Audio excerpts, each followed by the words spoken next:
Pues el día de hoy vamos a visitar el aeropuerto Felipe Ángeles, hoy día de la Fuerza Aérea Mexicana, en su 106 aniversario. Se va a inaugurar la base aérea. Esto es una hazaña de la construcción, de la ingeniería que ha estado a cargo de la Secretaría de la Defensa, de los ingenieros militares, el que en tan poco tiempo se tenga ya terminada la base aérea del aeropuerto Felipe Ángeles. Hoy vamos a llevar a cabo esta inauguración.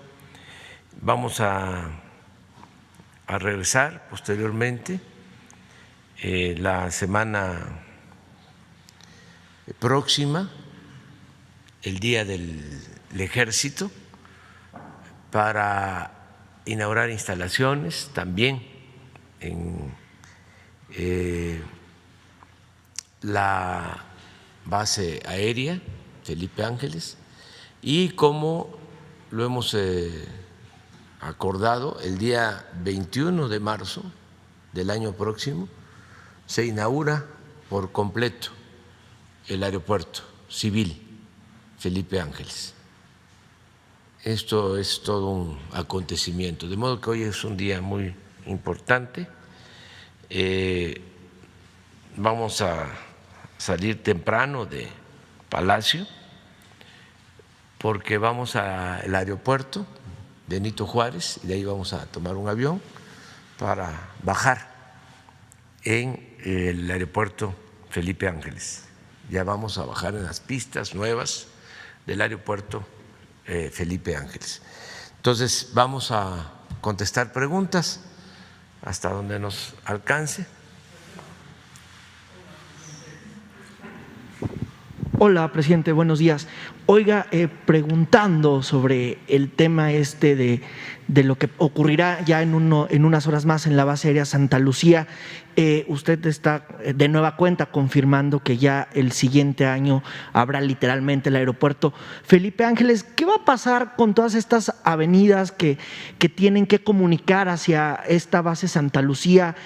¿Cómo va avanzando un poco esa parte? El siguiente año vamos a tener algunas avenidas nuevas, algunos periféricos o vías rápidas para poder llegar a este aeropuerto, ¿o qué es lo que ocurrirá? Sí, se ha estado trabajando en paralelo en vías de llegada al nuevo aeropuerto. Se están trabajando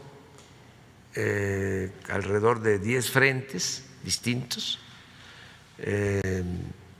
Esto es avenidas, trolebús, tren. Vamos a poder llegar al aeropuerto Felipe Ángeles desde el centro de la ciudad, porque se va a ampliar el tren de Lecherías hasta la base aérea, hasta el aeropuerto Felipe Ángeles, y se está trabajando en la construcción de nuevas vías de comunicación del aeropuerto actual Benito Juárez al aeropuerto Felipe Ángeles, y también toda la comunicación del norte de la ciudad, todo lo que significa ir de Indios Verdes a Pachuca, pasando por el aeropuerto. Se está trabajando para ampliar esas avenidas y crear nuevos accesos al aeropuerto. ¿Y eso sí dará tiempo de hacerlo para el siguiente año? Sí, para marzo tendremos la comunicación básica.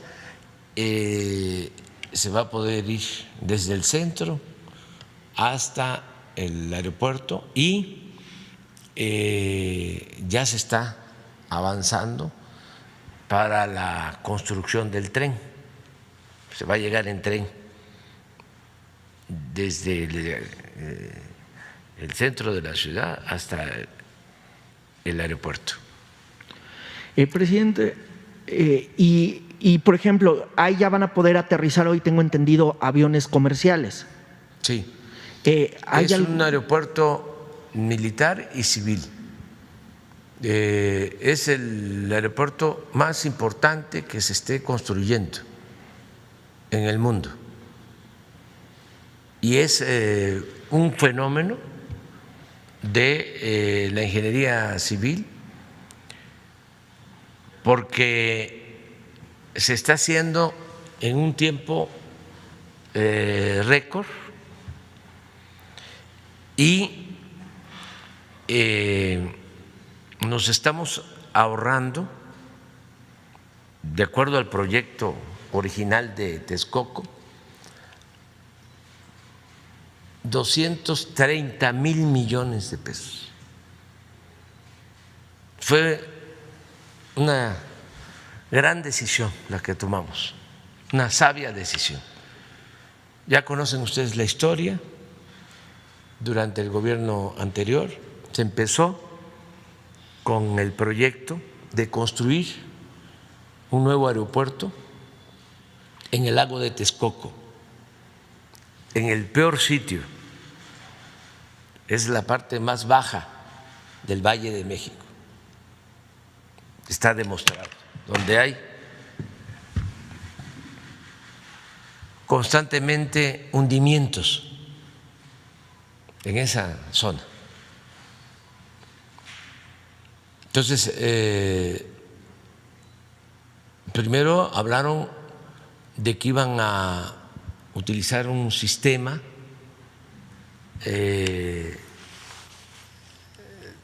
muy especial para poner una membrana, ¿sí?, que resolviera el problema de los hundimientos. Eso no fue posible.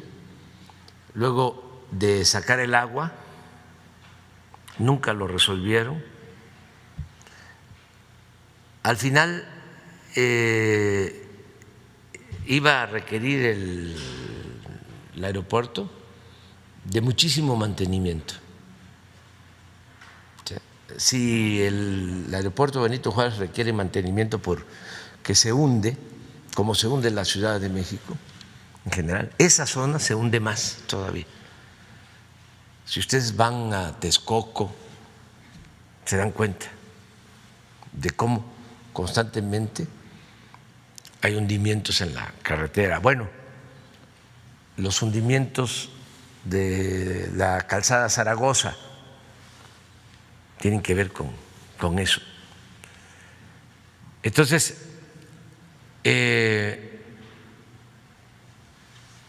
se inicia la construcción, habían muchos intereses, se calcula de que iba a costar 300,000 millones el nuevo aeropuerto. Estamos hablando de un presupuesto estimado, porque si nos vamos a lo real,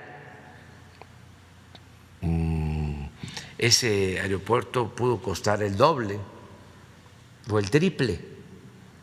¿Y por qué lo digo? Porque cuando proyectaron el tren Toluca, Ciudad de México, se estimó que iba a costar 30,000 millones y ya se han invertido alrededor de 70,000 y no se termina. Y vamos a requerir cuando menos unos 15,000 millones más para terminarlo.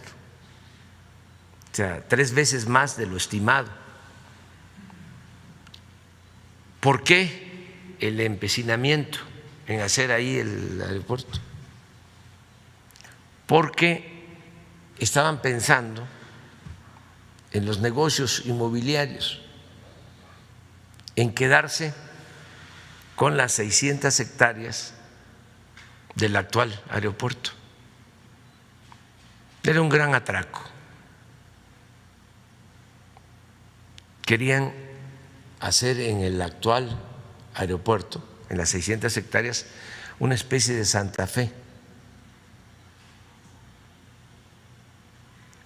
Por eso proyectaron incluso las pistas para que se tuviera que cerrar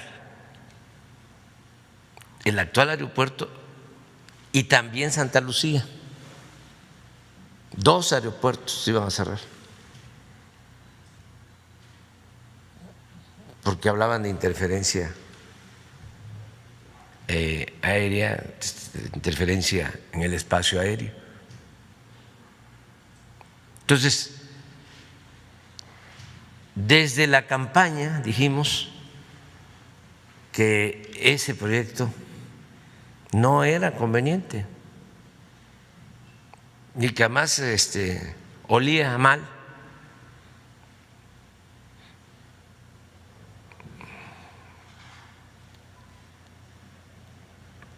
No sonaba lógico, sonaba metálico. Y dijimos que si llegábamos íbamos a impedir que se llevara a cabo. Se desataron las críticas, pues ya se pueden imaginar, hasta la fecha, porque algunos no tenían todos los elementos y los desinformaron, como suele pasar, ¿no? Porque desde luego estaban de por medio no solo los intereses de las constructoras, también medios de comunicación, todo lo que sucede, lo que pasaba, que en estas grandes obras repartían a todos para silenciar la crítica. Inclusive ya cuando venía la elección, de manera desesperada le metieron a la construcción para ponernos en una situación difícil, es decir, ya se ha avanzado, daban informes de que ya era bastante lo construido, para que ya no tuviésemos más opción que seguir adelante. Y seguir adelante iba a significar pues esos 300,000 millones, cerrar los 2 aeropuertos y destinar todo el sexenio a construir el aeropuerto sin poderlo inaugurar. Nos íbamos a pasar todo el sexenio construyendo, porque se proyectaba terminar al 2025. Entonces, se tomó la decisión de consultar a los ciudadanos y al pueblo, que es mucha pieza, nos ayudó, porque se decidió que no se hiciera ahí el aeropuerto y que se construyera el aeropuerto en la base aérea de Santa Lucía, el nuevo aeropuerto Felipe Ángeles. Y esa fue la decisión que tomamos. De 300,000 millones nos va a costar todo el complejo de el nuevo aeropuerto, 75,000 millones. Es un ahorro de 225,000. pero ya hoy inauguramos la base aérea y todas las instalaciones militares la semana próxima, y el 21 de marzo el nuevo y moderno aeropuerto civil. Y nos queda el actual aeropuerto. Nada más piensen que en el actual aeropuerto se construyó en el gobierno pasado el hangar presidencial para guardar el avión que compraron. ¿Saben cuánto costó construir el hangar presidencial? 1,000 millones de pesos. Y si se hubiese construido el aeropuerto en el lago de Texcoco, toda esa inversión se iba a perder. Pero no solo es inversión, la ampliación que se hizo durante el gobierno de Vicente Fox, la terminal La 2, que lleva 15 años, también todas esas instalaciones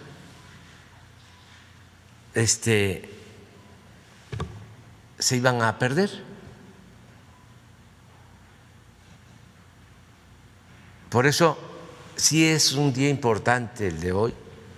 Son de estas decisiones que hemos tomado, afortunadas, en beneficio del pueblo.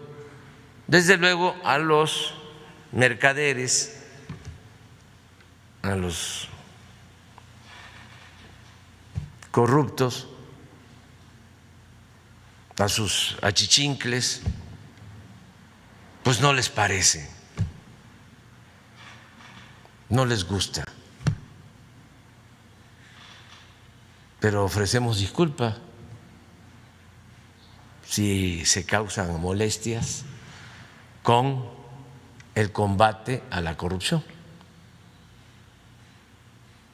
Ya he dicho de la importancia que tiene el acabar con esa corrupción, porque eso fue lo que nos hundió por completo, el saqueo desmedido, sobre todo en el periodo neoliberal, en estos últimos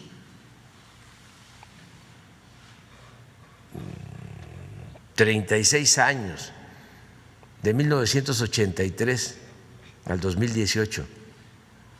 Es el saqueo más grande que se haya realizado en México en toda la historia. Se puede probar. Ni durante los 3 siglos de dominación colonial se saqueó tanto a México como en el periodo neoliberal. Entonces, por eso nos cuesta trabajo avanzar en la transformación, porque fueron 36 años, el porfiriato duró 34 años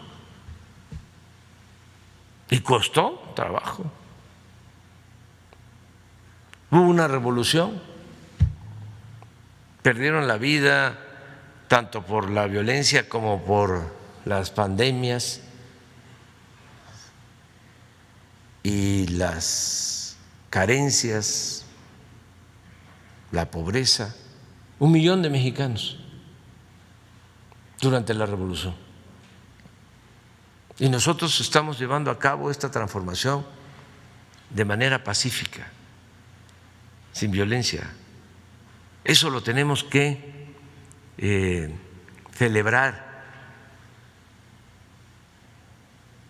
inclusive hasta el mismo comportamiento de los reaccionarios, de los conservadores, no ha pasado a mayores. Frena El Universal, Reforma, Aguilar Camín, Krause, muy pocos realmente, y bien portados, nada más manifiestos y artículos, eso sí, bastante, ¿no? Pero no pasa de ahí. La mayoría de la gente quiere el cambio. Entonces ellos vivían pues en una burbuja que no tenía nada que ver con la realidad de México. Y tenían y siguen teniendo mucho desprecio por el pueblo. Tenían y siguen teniendo la concepción de que el pueblo no existe y que la política es asunto de los políticos y de los intelectuales y de los expertos y de la academia, y que el pueblo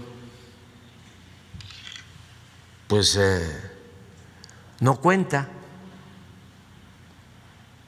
es convidado de piedra. Y ya no es así. El pueblo siempre ha estado presente, nada más que no había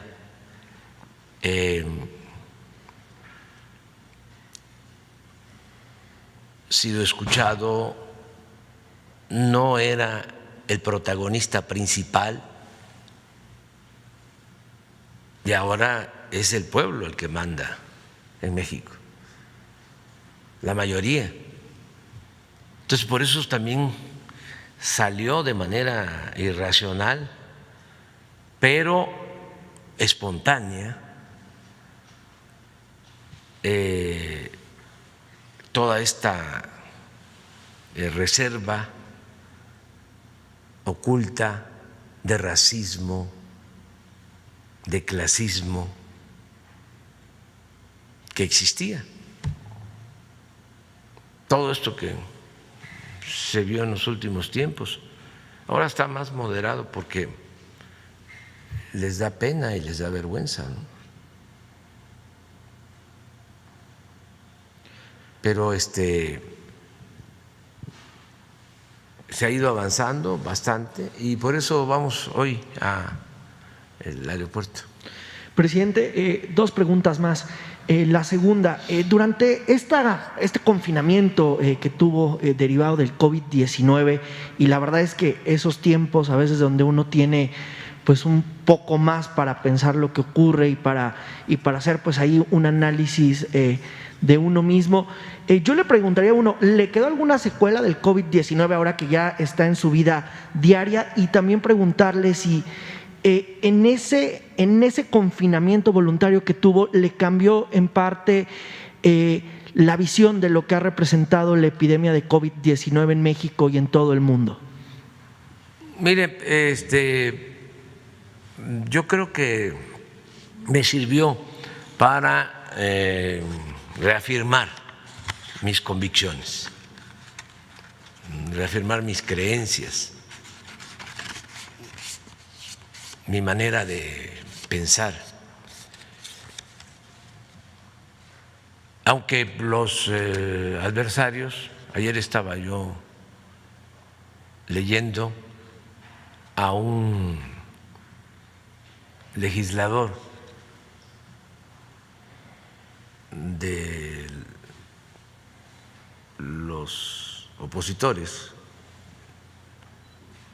del partido o de uno de los partidos conservadores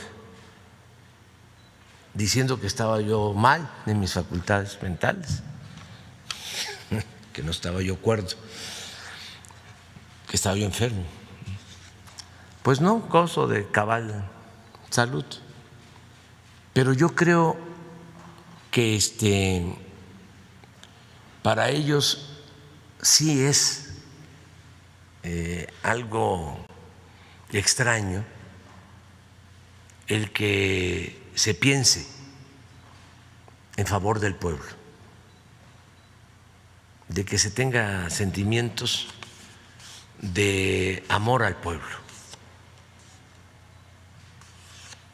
más cuando ellos tienen como verdadera doctrina la hipocresía,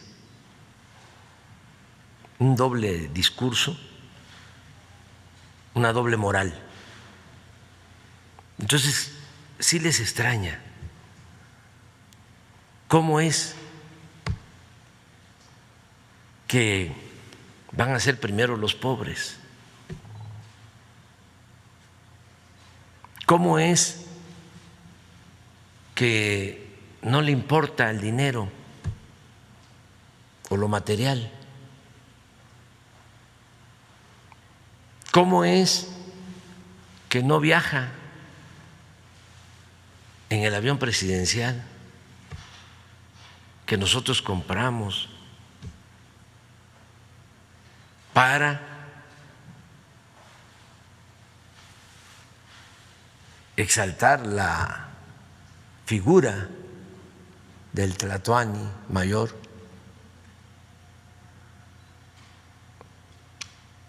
¿Cómo es que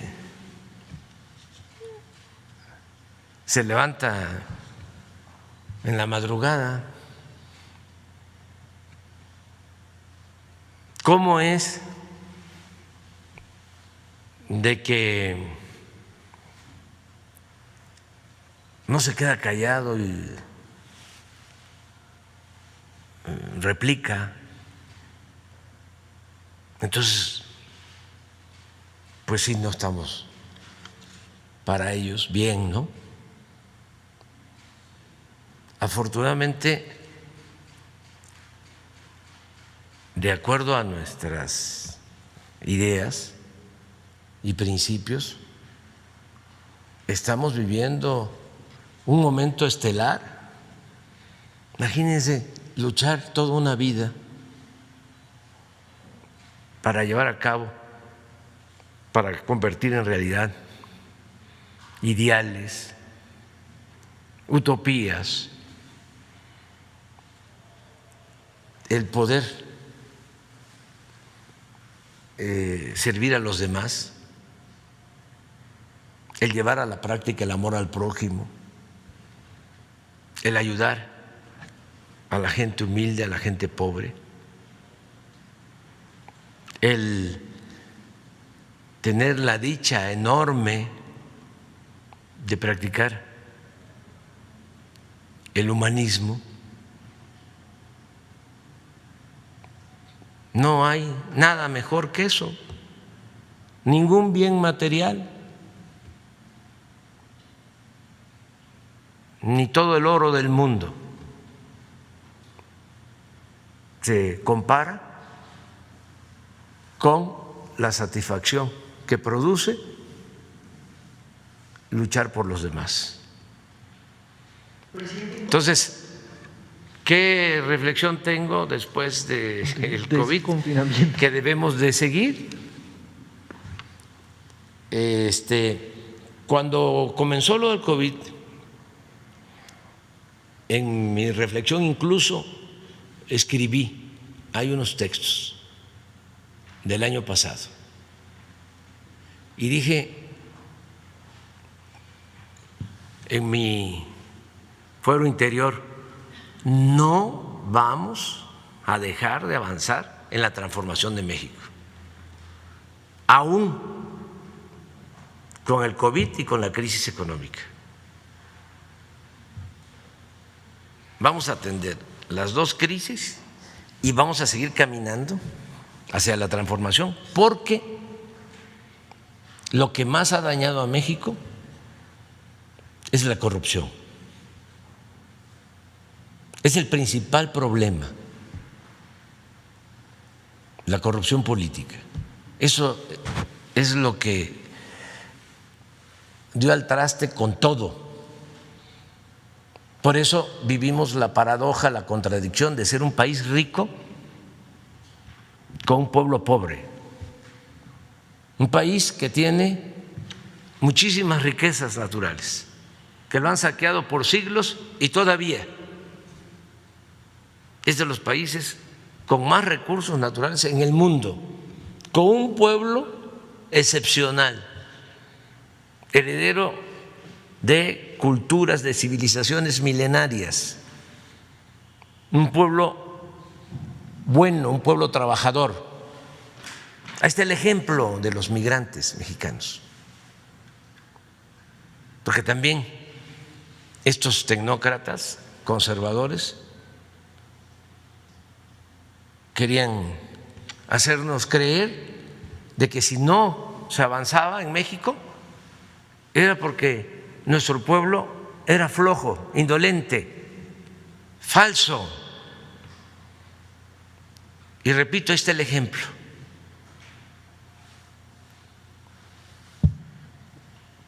$40,600 millones envían nuestros paisanos a sus familiares. Si el pueblo de México fuese un pueblo flojo, un pueblo indolente, no saldría adelante en ninguna parte. Entonces, ¿por qué no salimos? ¿Por qué el atraso? Si tenemos recursos naturales, de los 200 países del mundo, solo 20 tienen petróleo y uno de esos es México. Y tenemos oro y tenemos plata y tenemos gas y tenemos buenas tierras para la producción agropecuaria y tenemos litorales. Y repito, un pueblo trabajador. Este es un país que se fundó hace miles de años. Bueno, ¿y entonces por qué no se avanza? ¿Por qué esta monstruosa desigualdad económica, social? ¿Por qué cerca de 70 millones de mexicanos en la pobreza? La respuesta es la corrupción.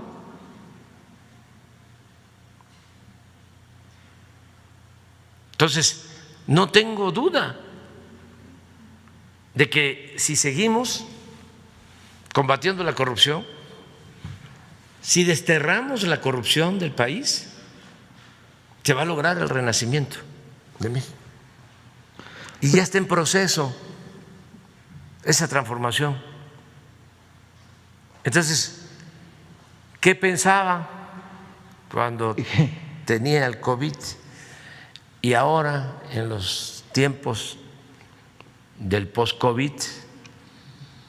De que hay que cortar de tajo con la corrupción, les guste o no les guste, lo quieran o no lo quieran, la corrupción se va para afuera. Punto y post-COVID. Con la pandemia, con todo lo que implica. Presidente, por último nada más, ¿cómo vio esta iniciativa del senador Ricardo Monreal, que ya inclusive la pospuso por 15 días, sobre la regulación de las redes sociales? Pues es una facultad que tienen los legisladores. Ellos pueden presentar iniciativas de ley. Esa es su función.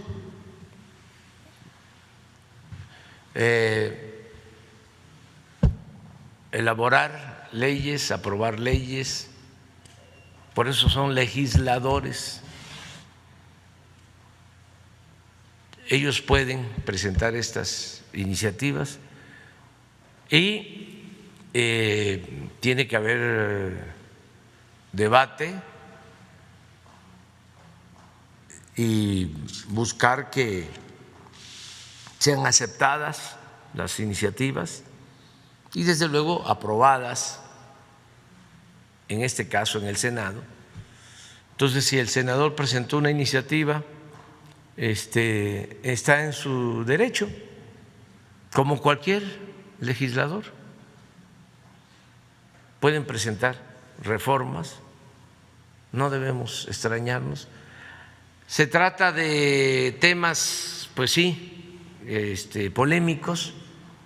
Yo soy partidario de que no se regule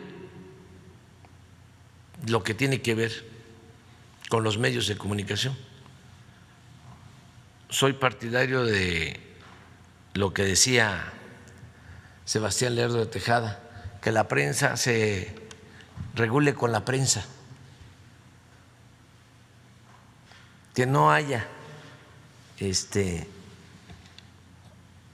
ningún mecanismo de regulación, ninguna censura. Por eso no me gustó lo que hicieron los dueños de las redes sociales, no de las redes sociales, de las plataformas estas famosas, cuando silenciaron al presidente Trump. No acepto la censura, y menos de particulares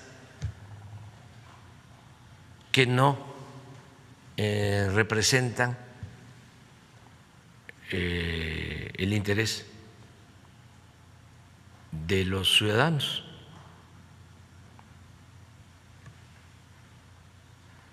Que no son gobiernos legal y legítimamente constituidos.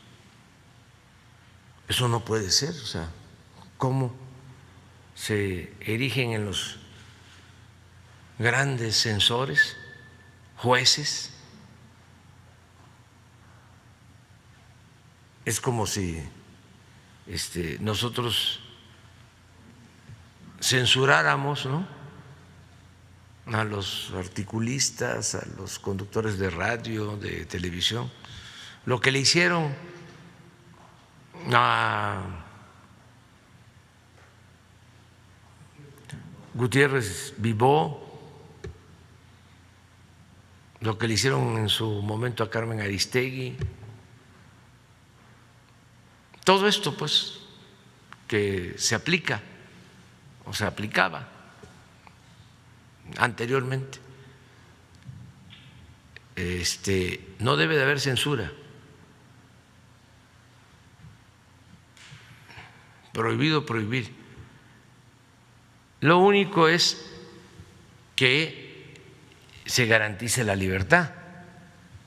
Eso sí es importante, porque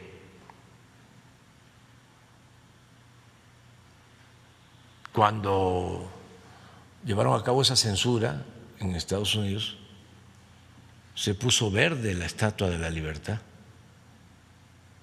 que le regalaron los franceses al pueblo de Nueva York. Estaba verde de coraje. Sí, lo convirtieron en un símbolo vacío. Entonces, cero censura. Que en las redes hay ataques, que hay bots, sí, pero todos tienen derecho de expresarse, de manifestarse. Y el que no argumenta, el que insulta, no es visto, no lo siguen. El que argumenta, el que esgrime razones, el que tiene fundamentos, elabora buenas explicaciones, ese lo siguen. en las redes, el que se dedica nada más a insultar, o el que dice que para qué la vacuna rusa, si esa solo se debe aplicar a los rusos, pues hasta se burlan, ¿no? O el que dice ten cuidado, no te vayas a vacunar con Sputnik o con la CanSino porque te van a poner un chip y te van a volver comunista. Esto del chip no nos hemos dado cuenta, o ya nos dimos cuenta, pero todavía no se ha hecho extensivo, de que ya el chip ya lo traemos en el teléfono, todos traemos chip. Y ya recomiendo de que no se confíen, porque muchas veces ese teléfono, ese chip, es micrófono y escuchan todo. Dicen no, hay ciertas aplicaciones en donde no escuchan, se va a la nube. Pues no es así, ya esto ya es otra cosa. Lo mejor es hacer la vida pública cada vez más pública, y el que nada debe, nada teme, y ejercer nuestra libertad a plenitud. Pero en fin, eso es, sí.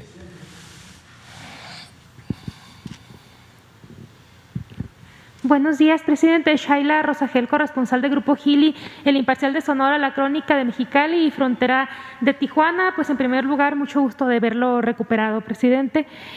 Preguntarle, presidente, en primer lugar, en estas mañaneras se ha comentado en varias ocasiones el acuerdo que hay para el cierre de la frontera con Estados Unidos para cruces no esenciales. Sin embargo, esta medida solo la cumplen las autoridades estadounidenses, pues la frontera mexicana está totalmente abierta para cruces esenciales y no esenciales. Preguntarle a qué se debe esto, o sea, de que aquí, de allá para acá, no se cumpla esta medida. Pues hay que pedirle un informe al secretario de Relaciones Exteriores un día de estos, que nos informe. Tengo entendido de que sí aplica, pero vamos a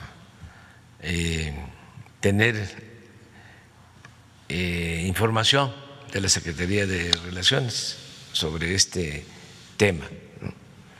Y preguntarle, presidente, también si tiene ya información puntual de cuándo llegarán las vacunas, las segundas dosis a los estados, a todos los estados de Sonora y Baja California, si ya tienen cuántas dosis llegarían. Bueno, voy a dar una buena noticia, que ojalá y se convierta en realidad, porque depende siempre, ¿no?, de una serie de circunstancias y hay imprevistos.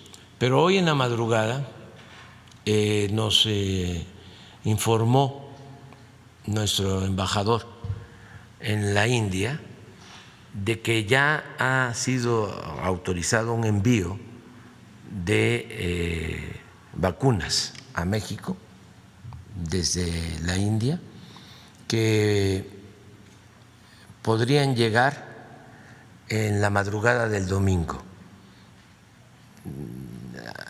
cerca de 1 millón de dosis. Esto es muy buena noticia. Es la vacuna AstraZeneca que va a llegar. Es un primer envío. Se calcula que llegue de 2 a 3 de la mañana del domingo. Entonces, de inmediato se va a proceder a su aplicación. Y también informar de que Pfizer reanuda sus entregas la semana próxima para las segundas dosis. Entonces, a partir de la semana próxima se inicia la vacunación para los que están en espera de la segunda dosis y van a llegar vacunas suficientes de Pfizer, alrededor de 600,000 dosis que nos van a permitir terminar de vacunar a todo el personal médico y a las enfermeras. Esa es la información que tenemos. No sé si se puede poner el oficio que me envió la representante de Pfizer. Aun cuando sea reiterativo, es importante decirlo porque nuestros adversarios desinforman, hablando de que no se tienen los contratos con las farmacéuticas, mintiendo, pues. Entonces, para que no haya duda, bueno, el primer párrafo tiene que ver con el deseo de que me recupere y le agradezco mucho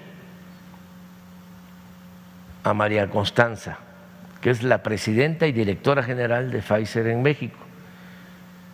Y luego, en seguimiento a nuestra comunicación con el secretario de Salud de fecha 29 de enero, con base en el convenio de fabricación y suministro firmado entre la Secretaría de Salud y Pfizer, Export BV, por un total de 34.4 millones de dosis para 2021, 34.4 millones de dosis para el 2021. Por este medio le confirmo que la semana del 15 de febrero, que es la próxima, se realizará el envío de las 491,400 dosis. Con estas dosis prácticamente nos alcanza, nos faltarían 100,000 para terminar de vacunar en segunda dosis a los que ya fueron vacunados, que nos faltarían alrededor de 600,000. Entonces ya aquí tendríamos casi 500,000. Entonces, como ya se reinician los envíos, cada semana Pfizer nos va a estar entregando vacunas en una cantidad parecida, 500, 700,000 dosis. O sea que la semana próxima terminamos de vacunar segunda dosis y aquí se incluye en esta semana y en la siguiente a los maestros de Campeche que recientemente se vacunaron. Sí, con las que retomaremos la recepción semanal, es a lo que me refería, de vacunas en México. Nuevamente agradecemos su comprensión ante esta eventualidad. Acuérdense ustedes que Pfizer dejó de entregar, de conformidad con los acuerdos establecidos, las dosis que se habían pactado originalmente, porque está trabajando en la ampliación de una nueva planta para tener mayor producción. Entonces, esto implicó que en 3 semanas no recibiéramos lo que establecía el contrato que de 34 millones, un contrato que se firmó, si mal no recuerdo, desde octubre. Todo esto lo digo también porque académicos con nivel de doctorado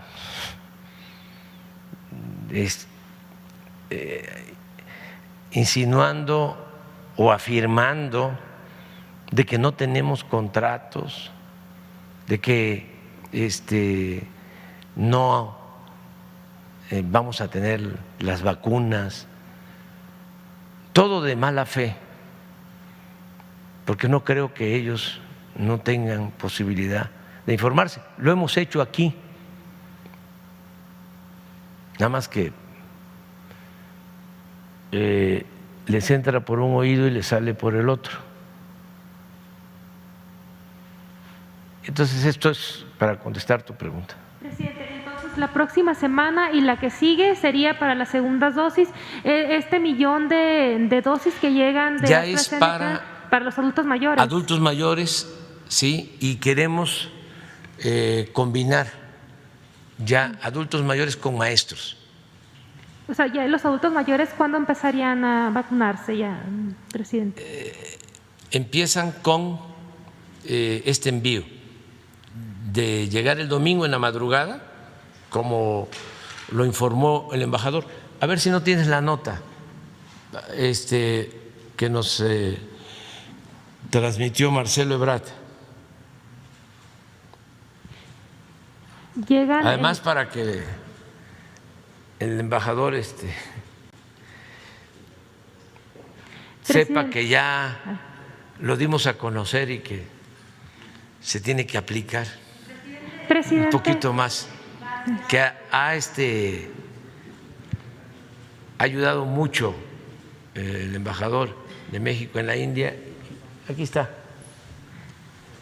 es Federico Salas, informa lo siguiente: buenas noches, si es posible le puede comunicar al secretario lo siguiente: las vacunas salen en Mumbai el próximo viernes 12 de febrero a las 9 de la noche, 9 p.m., hora local, en un vuelo de Emiratos a Dubái. De ahí vuelan a México y se espera que lleguen a la Ciudad de México el domingo a las 3 de la mañana, hora local. Estos han sido los arreglos que ha hecho el Instituto Serum con la Cancillería India para el envío de las vacunas, tomando en consideración el tiempo que necesitan para preparar todo lo necesario para el envío. Esto llegó, ahí está, 12.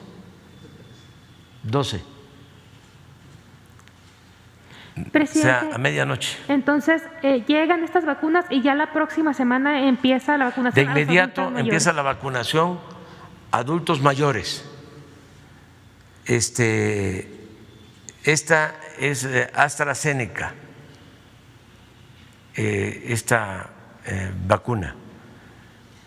Lo que vamos a decidir el jueves, mañana, por la tarde, ya es de acuerdo a este envío y otros que están pendientes, más lo de la segunda dosis y lo que va a seguir entregando Pfizer, cómo se va a distribuir en el país.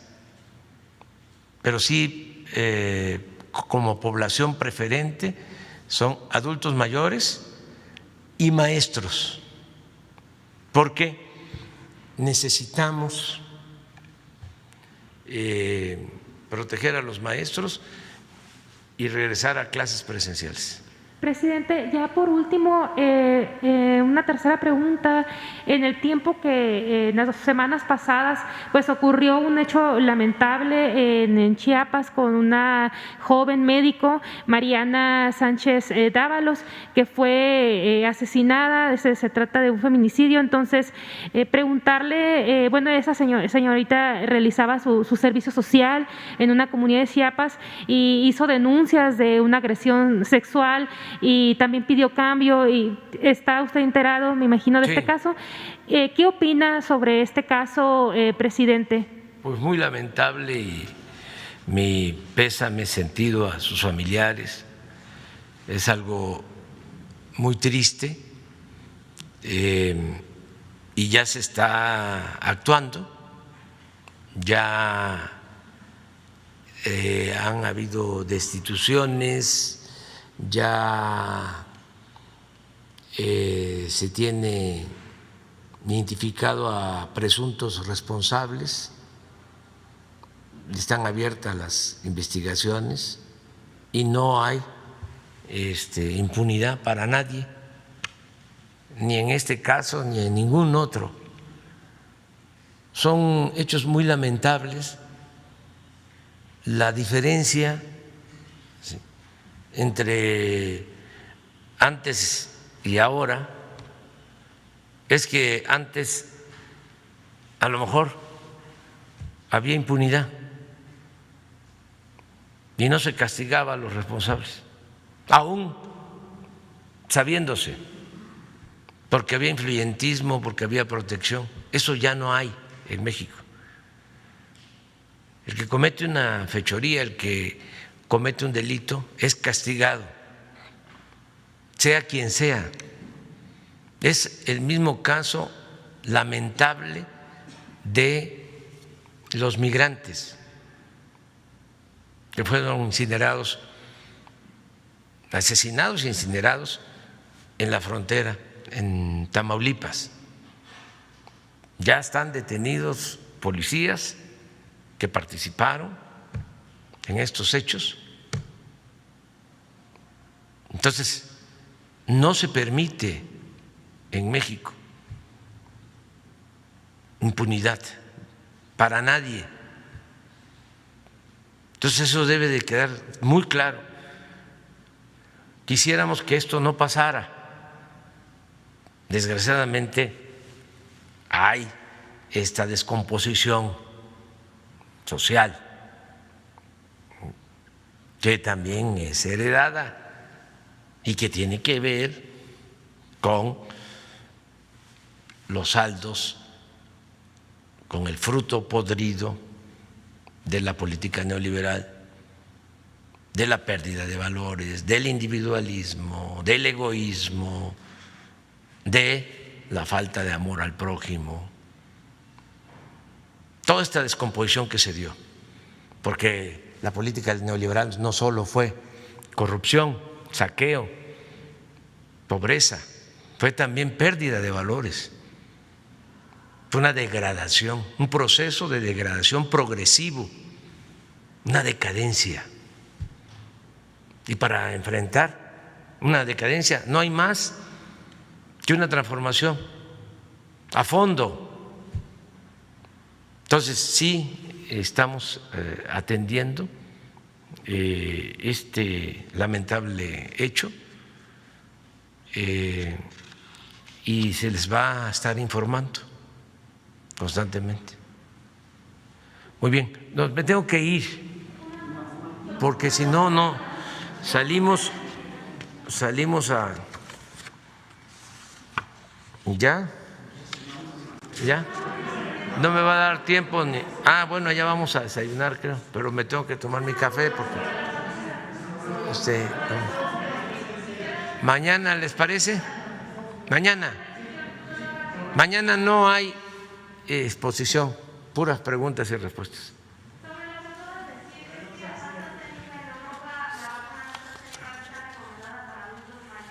Pero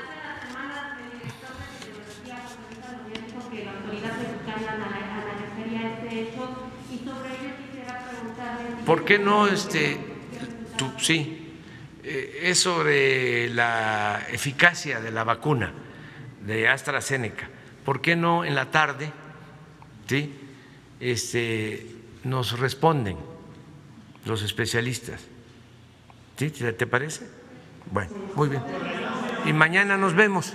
Mañana nos vemos.